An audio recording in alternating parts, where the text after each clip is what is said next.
Nous allons poursuivre encore, ce sera peut-être le dernier message sur la malédiction. Enfin, on pourrait en continuer du reste, mais je vais terminer peut-être sur ce que dit le Nouveau Testament sur la malédiction.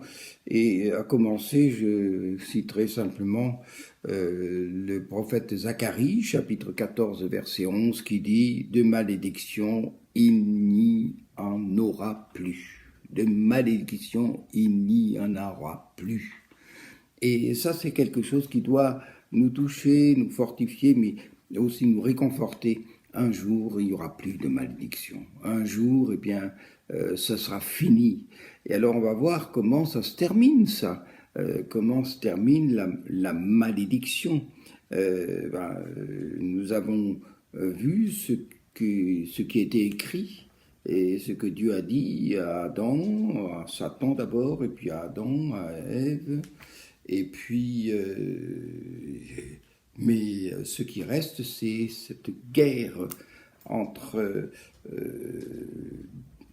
la postérité d'Adam et d'Ève, et puis cette postérité de Satan, c'est-à-dire ceux qui s'opposent à Dieu et qui se révoltent et se rebellent contre Dieu.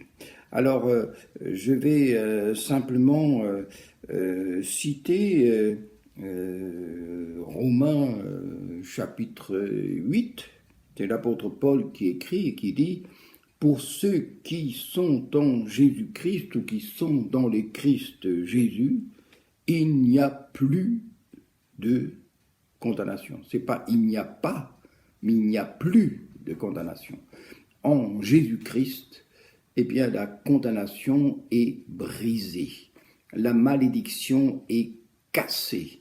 La chaîne de malédiction est cassée. La chaîne maudite, c'est-à-dire Satan, dans Genèse, le péché, la colère, la mort, eh bien, c'est cassé, brisé. Et comment? Par le pardon. Par le pardon. Et c'est le pardon qui brise cette chaîne. Et c'est le pardon qui nous permet d'aimer et qui nous montre tout l'amour de Dieu pour nous délivrer de cette chaîne maudite de la malédiction. Alors ça, c'était une bonne nouvelle et c'est sur celle-là que nous sommes appelés à bâtir notre vie. Alors, comment on s'en sort? Comment on s'en sort là? Eh bien, c'est l'apôtre Paul qui a le mieux rappelé ces choses dans l'épître aux Romains, l'épître aux Galates, et je vais citer par exemple dans l'épître aux Corinthiens, la deuxième épître de Paul aux Corinthiens, eh bien, il dit au verset 5, et je vais lire au chapitre 5, pardon, verset... non, alors je suis dans Galates, mais on va lire Galates tout à l'heure, mais dans la deuxième épître de Paul aux Corinthiens, chapitre 5, et il y a un texte qui est très fort, et il dit, verset 21, celui qui n'a point connu le péché, celui qui n'a point connu le péché, il l'a fait devenir péché pour nous, afin que nous devenions en lui justice de Dieu. C'est-à-dire que Jésus est venu, et lui qui était sans péché, il est devenu péché pour nous. Quand il passe par les eaux du baptême, il n'en avait vraiment pas besoin, parce que le baptême, c'est pour le pardon des péchés. Mais quel est le péché qui pouvait être ôté de la vie de Jésus? Il n'y en avait aucun. Mais il s'est identifié à nous. Et c'est la même chose. Jésus s'est identifié à chacun d'entre nous qui sommes pécheurs. Il est devenu, c'est ce qui est écrit, il n'a point connu le péché. Il l'a fait devenir péché pour nous, afin que nous devenions en lui justice de Dieu. C'est très important cela parce que Dieu nous aime tellement qu'il a tout fait pour nous sauver. Et pour nous sauver, eh bien, il n'y avait qu'un moyen, c'est que son Fils règle ce problème. C'est lui et lui seul qui peut régler ce problème, cette inimitié entre Satan et les hommes. Et il l'a réglé à un endroit précis, c'est sur la croix. C'est là que tout s'est joué. C'est là que la conséquence du péché, c'est la mort. Si tu manges de ce fruit de l'arbre de la connaissance du bien et du mal, c'est la mort. Eh bien, là, c'est là eh bien, que Jésus, en mourant, a tué les conséquences du péché, si je puis m'exprimer ainsi. Et c'est important parce que c'est pour ça qu'il y a cette parole de Paul qui est extraordinaire. Il va parler dans le chapitre 8 du Saint-Esprit et de l'action de l'œuvre de l'Esprit. Et il dit, pour ceux qui sont en Jésus-Christ, il n'y a plus de condamnation.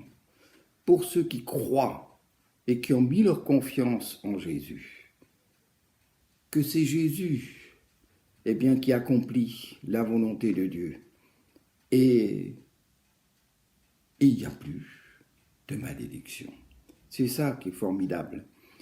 Sinon, on vit toujours avec cette malédiction et cette condamnation et cette malédiction. Mais Jésus est celui qui l'a détruit. Et alors, il y a Galates, je vous en ai parlé tout à l'heure, Galates chapitre 3, verset 13. Nous allons lire Galates chapitre 3, verset 13, et même à partir du verset 11, et que nul ne soit justifié devant Dieu par la loi. Ça, c'est très important, parce que beaucoup, et c'était le cas des Juifs, des pharisiens, eh bien, ils pensaient que en respectant la loi à la lettre, eh bien, ils pourraient ainsi obtenir le salut. Ils pourraient obtenir ainsi la vie éternelle. Et Jésus est venu pour dire non, il suffit d'un péché et tout tombe par terre.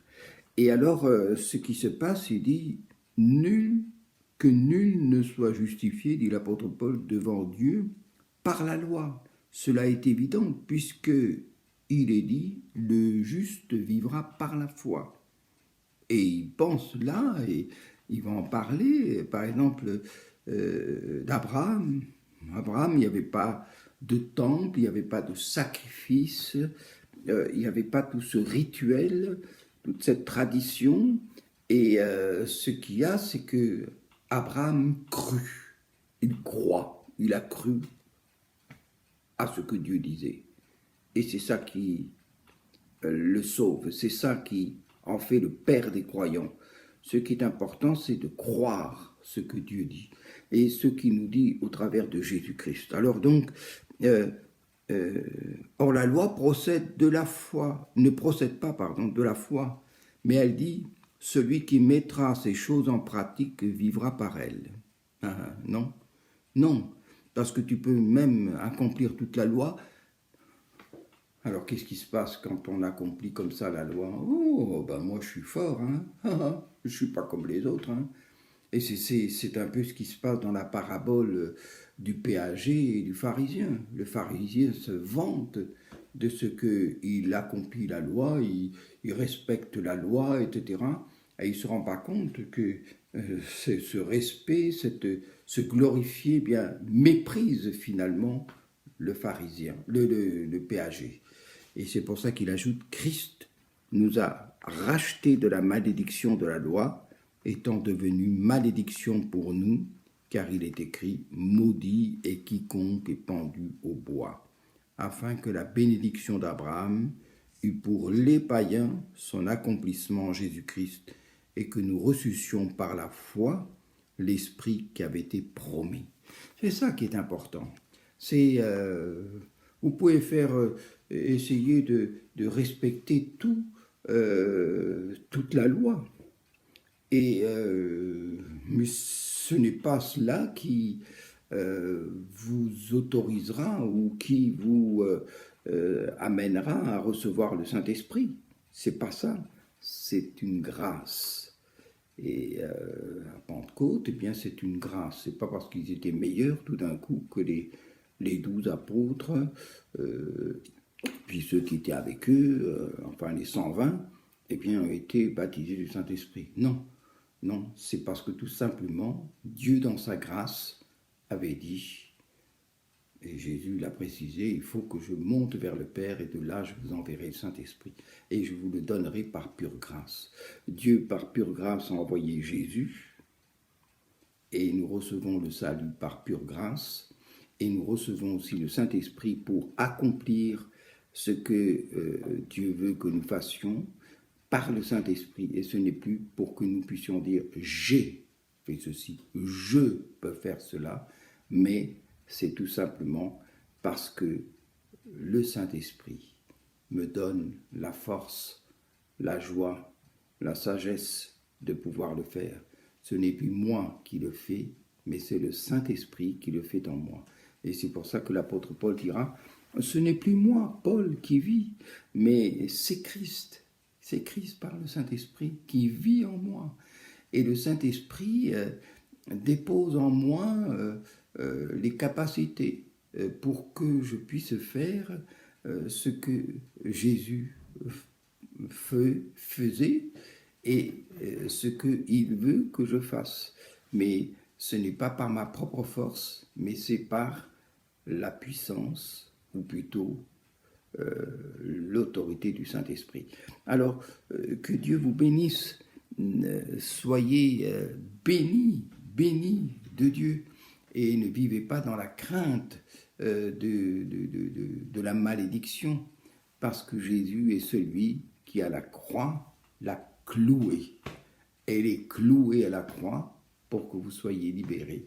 Et ce que vous faites, vous le faites pour la gloire de Dieu. Vous le faites avec le Saint-Esprit. Et vous ne pouvez pas vous glorifier vous-même, mais vous glorifierez le Seigneur. À lui soit la gloire. Amen.